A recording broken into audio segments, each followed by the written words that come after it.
Welcome back, WNST, Towson, Baltimore, and Baltimore Positive. We are positively into a little bit of a weird week. We got a little red zone going on Sunday, and got a chance to see how the other half lives in Pittsburgh and Cleveland and other places. But back on the beat with the Ravens in Chicago this weekend. I'm hoping to get to Chicago this weekend. I'm certainly going to be doing the Maryland Crab Cake Tour presented by the Maryland Lottery. We're going to let ourselves play this week at Coco's. Been a long time since I've had a crab cake there. We're going to be with our mayor, Brandon Scott, as well as Senator Corey McCray. I think sports cartoonist Mike Resigliano may be joining us, maybe even his beautiful wife Terry, which harkens back to the days of Sports First and the News American and the day I met this guy. Chris Pika joins us now. He is blog and tackle and very, very busy if you follow Chris. One day he's in El Paso. The next day he's jumping around in Wisconsin and Pittsburgh and East Illinois and West Salukis and whoo, boy, you get around, Pika. I'll tell you that. Anybody follows you and your work on ESPN football and soon to be in the Bahamas, I hope. Yeah, very soon to be in the Bahamas. We're getting cranked up for the return of the Bahamas Bowl after a year off due to the pandemic. Will be the first bowl game out of the blocks on Friday, December 17th at noon on ESPN. And my regular football travels, as you've mentioned, has taken me all over the place. It's nice to actually be off the grid for no midweek game. And we'll be at Tennessee on Saturday for South Alabama Saturday night. Well, for you with the Ravens in this journey, and you work for the Saints, you work for the Falcons. Obviously, the Falcons are struggling right now, and I see these struggling franchises like the Lions and that poor guy on the sidelines, and then they tie with the Steelers, which is like somehow worse than a loss. It feels like, right? As we sit around and watch all this. But nothing sort of deodorizes how bad the Ravens looked in Miami and how bad they looked against the Bengals and how relatively pedestrian they looked against the Vikings. And in other cases, we're not giving style points here. This isn't the AP coaches poll here to say how many you win by or how you look or how you feel. But certainly this has been the rockiest of times for the Ravens. And I think even more so when they lose a game and they look like they do on their worst day. You're wondering what their best day and what their worst day is. And as you get into the middle of the season here, and Ronnie Stanley's not coming back, and Marcus Peters isn't coming back, and Deshaun Elliott's not coming, you start to lose guys, and you have these 30-plus guys as well. You really start to question, even when there's not a great team out there, is this team capable of winning a Super Bowl? Well, listen, I think every season is going to have its share of injuries. The Ravens have made Super Bowl runs with a lot of guys on the sidelines hurt. You worry about the guys that are healthy in the building. When you're the coaching staff, you don't necessarily worry about the guys that are injured until they get back out on the field or they're cleared or if they're done for the year. You go, as they say, the next man up. And so it's survival in a season. It's, as you mentioned, it's not like college where you're trying to worry about style points. You're not worried about how much you win by. It's just finding ways to win a football game. And every year, every team throws one clunker, and it's just inexplicable, inexcusable, whatever you want to call it. And the Ravens had that kind of effort. But let's give credit to the Dolphins. I think that had a great defensive game plan against Lamar and the offense. They made life very difficult for him and made the Ravens look pedestrian, quite honestly. And so the key in the NFL, as you all know, it's a copycat league. So now what the Dolphins were able to do, other teams are going to try to do to the Ravens down the stretch. And it's now how you react to that, what you do to change some of the play calls, some of the schemes, some of the protection. How do you keep that from happening again? And what do you learn from that when you've had a weekend off and a chance to maybe self-scout a little bit and see where you are as a roster and as a team as you get into the back half of the schedule, which, with now is 17 games. There's a lot of important games down the stretch in the division, and it's finding ways to win. And when you look at the Pittsburgh-Detroit game, for instance, that game was awful in overtime. Nobody wanted that game. But there are going to be games like that. Detroit, they gave Pittsburgh everything they possibly could get. They missed a field goal. They had some other opportunities. They didn't get it done. But that shows you that on any given week, as they've always said for years, go back to Pete Rozelle, anything is possible. And that's what happened to the Ravens in Miami. For you, with the quarterback that runs into people, and every time I see Michael Vick, I think of you and the trajectory of your career and being in Atlanta. And I mean, I saw him out on the Fox set running around on Thursday night before the game. And I think about quarterbacks where that's where it's at. We're running, and we haven't had a lot of these in the history of the game because, in general managers haven't liked it, owners haven't liked it. Offensive coordinators and head coaches don't like the fact that I have a quarterback taking on contact. I haven't talked to you in a couple of months about this. I've talked to other people about it. I haven't harped on it, although John sort of lost his mind when I asked after Lamar ran 21 times if that's a sustainable strategy. I don't believe it is. I don't think they believe it is either, but this is, to his point, you play to win the game, and we have to win the game today, and we have to run Lamar. It goes back to Matt Wieters catching 163 games or whatever Buck had him doing. There's only so much tread on tire, and when it comes to quarterbacks acting like running backs, when Dobbins went down, Gus goes down, they bring in the Le'Veon Bells, the Devonta Freeman, these guys, it's fine, but there is this thing about him having the Superman getting in the phone booth in the third quarter and give me the ball and I'll do it, and all the Willis Reed from last year in Cleveland. There's only so much of that for me, even at 24 years of age with him and taking on contact and running 200-300 times a year. It does concern me long term, and it concerns me as someone that would say he's earned his $40 million a year, give him the long-term contract and all that. We should be getting away from him taking on contact, not finding more of it. And I think that that's just concerning to me as a ticket holder, as a fan, as as a guy that talks football. It doesn't make a lot of sense to have your quarterback taking on contact. Well, I think let's put a couple things on the table. One, I believe Lamar is a big human at the quarterback position, and Mike Vick was that way too. Mike Vick was not a small quarterback. These are guys and Cam Newton. I don't think of Lamar as being big, by the way, and I would argue that. I do in terms of just a body build. Okay, he's not a small. He's not a. He's not Cam Newton, dude, and Cam Newton. Right. But he's also not Drew Brees, who who's built was very slight of build. Fair enough. You wouldn't necessarily want him to run to do that. So, well, Kyler Murray's not a big guy either. Right. And so you look at I look at the build, and that's Lamar's game, and part of this is. I what we don't know and what the coaches will never tell you is how many of those plays that he runs on every game are designed runs and how many of those are because of breakdowns of the play or the opponent smelling out what they're trying to do offensively to the wide receivers.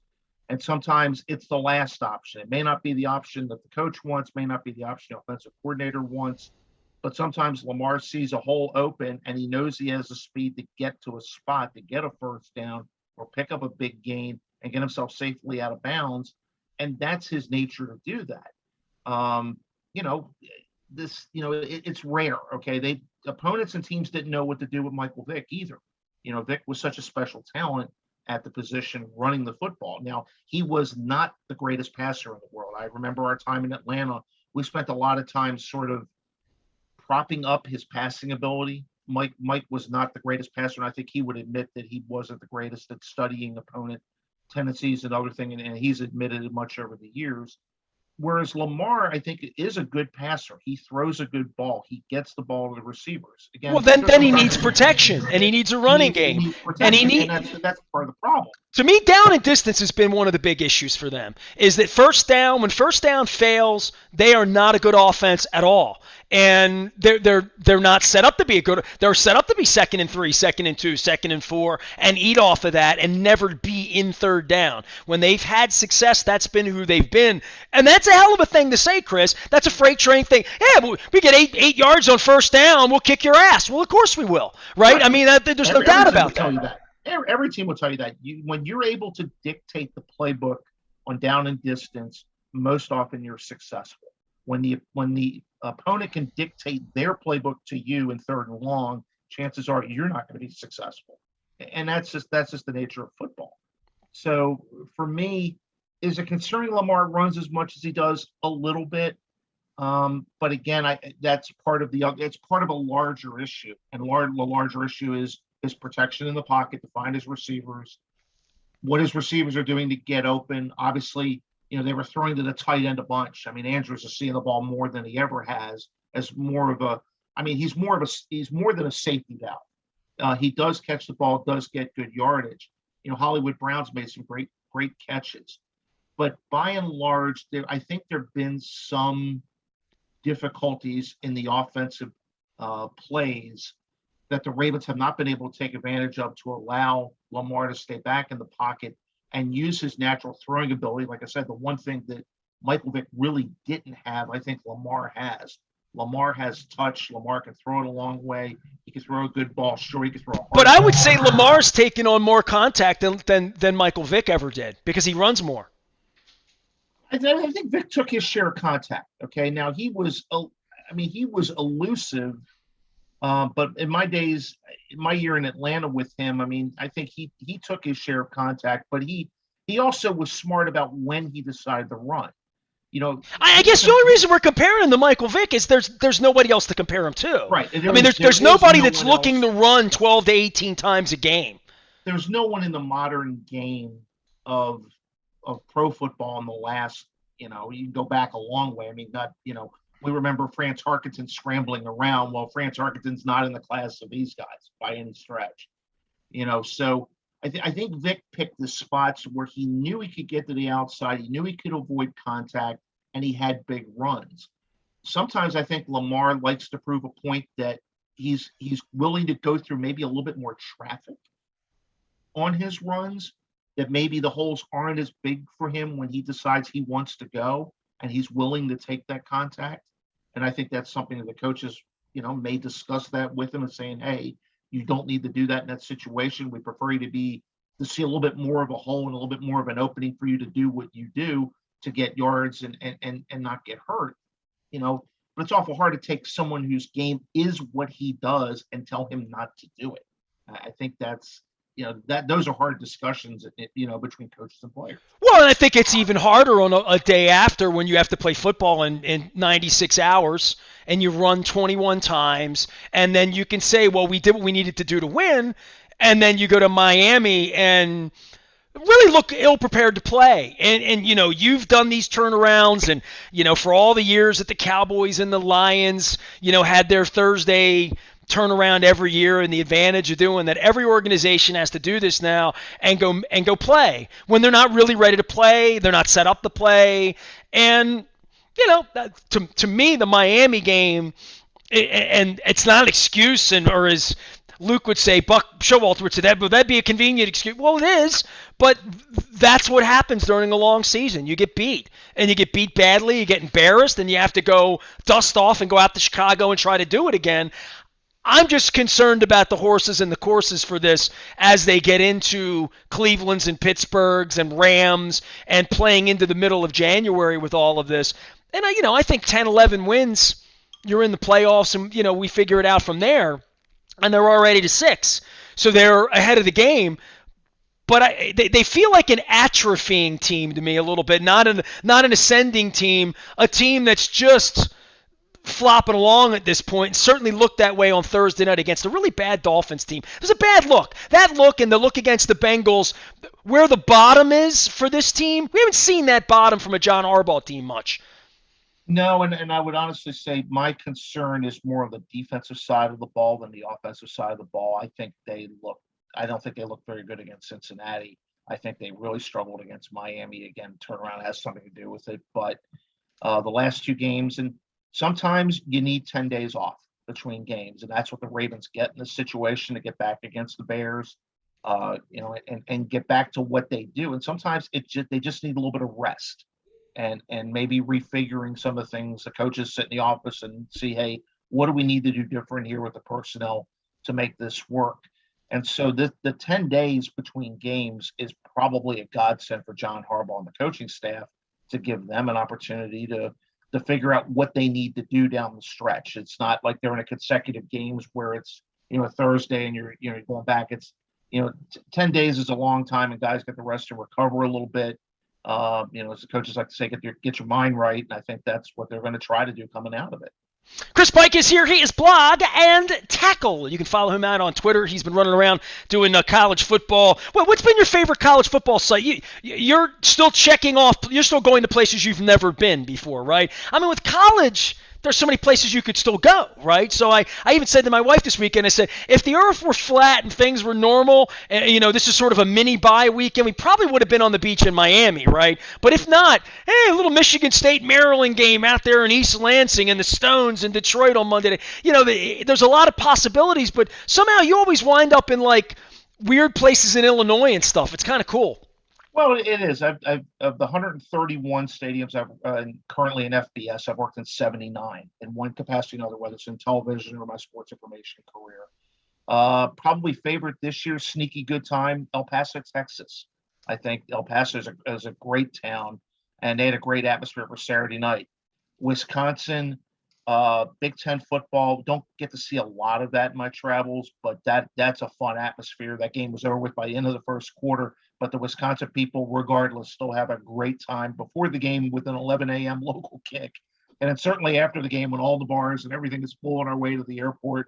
I've spent a little bit of time in Madison, enough to know that, if I ever went back, it'd be trouble. And I did walk into Camp Randall once, but it was empty. So I did take a picture. It's an old facility, but like I said, it's Big Ten football. There's a lot of beer. There's a lot of food. There are a lot of people bundled up. It's cold. Tell me you had a bratwurst in Madison. Just one. I did. Okay, good. All right, good. That's to make sure. All right. I did, and it was a place across the street from the stadium called Mickey's Dairy Bar that might have had the biggest breakfast plates I've ever seen in my life. I am not kidding you when I say that. I think our play-by-play announcer, Clay Madvick, who I worked with all season, just said, just looks like they brought us a 5-gallon pail of potatoes. Okay. That's Big Ten football. Well, you're having fun, man. I mean, I saw they were trying to get the college game day crew to Missoula and, to these great places they've never been, and I see the sunset at Husky Stadium and I think, man, I want to see a game there, and I've had opportunities. Dude, I'm just getting old now. I did that back when the Ravens happened at the turn of the century. I think you know this. Well, you were living in New Orleans at the time, but I didn't know you well, 96, 7, 8. You were on the back end of the Michael Jordan era, but when the Ravens came into existence, I used all of those weekends to go to Tuscaloosa, Knoxville, Ole Miss. Haven't been to Auburn, hadn't been to Mississippi State, but I've been to Gainesville. I've been to Tallahassee. I've been between the hedges in Athens. I went to a lot of these places, and now my wife's a little bit like, we should go to Notre Dame or we should go to Michigan or whatever, and I'm thinking, I don't know, man. Chris looks like he's having a good time in like Northern Illinois, like going to these places where it looks like it's a little less hassle, the Akron Zips or whatever. It is a little less hassle, but it's just a different atmosphere between the bands and the fans. It's sort of that family tradition. A lot that you see at the Ravens games, you have sort of the same thing, but it's just a different atmosphere, and the traditions are a little bit different. You said you never had a chance to go to Auburn and Mississippi State. That's two of my favorite places to go in the SEC. LSU certainly on a Saturday night is one of the best atmospheres of college football. Texas A&M is tremendous. And some of the smaller towns that love their football. I've been to Wyoming where, when their stadium is full, it's 10% of the population of the state. Okay. And it's, beautiful if you catch it early in the season when it's beautiful weather, and El Paso and some of these other places. I mean, it's different. It's a different feel, but it's still a heck of a lot of fun. And for those people that haven't been able to go to college games, if you've been to Maryland or other places that are nearby, Virginia, North Carolina, any place in the ACC, it's a lot of fun to be on those college towns on the weekend. Chris, for you with the rest of the league, we talked about Lamar and the Ravens and where we are. The league feels very ordinary, right? It feels like there's nothing special happening. I mean, even the Patriots, brewing up a little something on the Browns over the weekend, but sort of upstarts. Arizona's certainly not much without their quarterback and their wide receiver, and that remains to be seen. Injuries, COVID for Ben Roethlisberger, and the Steelers take on a tie that feels like a loss. The Chiefs look like the boogeyman, maybe coming back again on Sunday night and playing the way they played. But there's nothing tying all of this together the way Tom Brady and the Patriots, or the way the Packers maybe, or the Saints of Drew Brees. These sort of great teams, that some team's going to win 14 or 15 games this year. There's none of that going on. So for that, I think it makes the league a lot more interesting that Buffalo's not that good. Kansas City's not that good. Baltimore's not that good. Arizona's not that good. Dallas isn't that good. Nobody's that good. Well, it creates the perception that you have a very wide open road to get to the Super Bowl, and like we always talk about, it's who you draw in the playoffs. You have to draw a team that you do something they can't stop, or they do something you can't stop. In there, it comes down to matchups. I mean, there are a lot of very good teams in the NFL this year. Is there a dominant team at this point? To your point, no. The team that probably, if I'm on the AFC side, that probably scares me the most right now, and I watched them as a collegiate, is Mac Jones and the Patriots. It seems like, as you mentioned, they have a little something going on there, and he's a winner. He's a gamer. He's to me, he's a lot like Matt Stafford, but he's got better personnel around him than Stafford ever had in Detroit. And their team is just starting to round out. I saw them in person against the Saints about 6 weeks ago. But they're a team I would not want to see down the stretch. Kansas City's always going to be dangerous. If the Ravens have everything going on defense, they're not a team necessarily you want to face, depending on what you do well defensively. So there isn't that dominant team, but you have a lot of fan bases that think, you know what, with the right combination down the stretch, we could get to LA for the Super Bowl. Well, I hope I get to LA for the Super Bowl. I did book a room, Chris, so I have that, and Luke and I are trying to figure out whether we're going to be masked up for 18 hours a day and whether celebrities would show up. I don't know, but I do know that, we're going to play football this week in Chicago. The season's going to roll on, the Browns, the Steelers. Then it's fun. It's been a fun season so far. I'll say that. It's a lot more fun than watching the Orioles lose 107 games. I mean, it has been very, very sort of rewarding from a fan standpoint after the plague and all of this, even going to games and having flights to catch and all of that. It's been a really good NFL season here. I mean, it's 6-3. It's interesting, and it is sitting there. There is an opportunity, but it doesn't look easy. No, it's not easy, and it shouldn't be with the types of teams that this league has put out and the type of great players this league has. As it comes down to, Nestor, this, it's injuries. It's do you get the right combination of games down the stretch? Can you get hot? Can you find a way? In the playbook, what do you got left in the playbook at this point in the year the teams haven't seen? That's what I'm saying. The possibilities are there for a lot of clubs, but it's going to be incredibly entertaining in the back half of the season, and I'm certainly looking forward to it. My dude, Chris Pika, is blog and tackle, and I will not have him sing the Mount St. Joe song, but be prepared to do that if you come out and have a crab cake with me and Moeller anywhere along the 30th anniversary trail. I'll get you back from the Bahamas in one piece, and we'll get you out to the Beaumont in Catonsville for a proper chop and maybe some mac and cheese.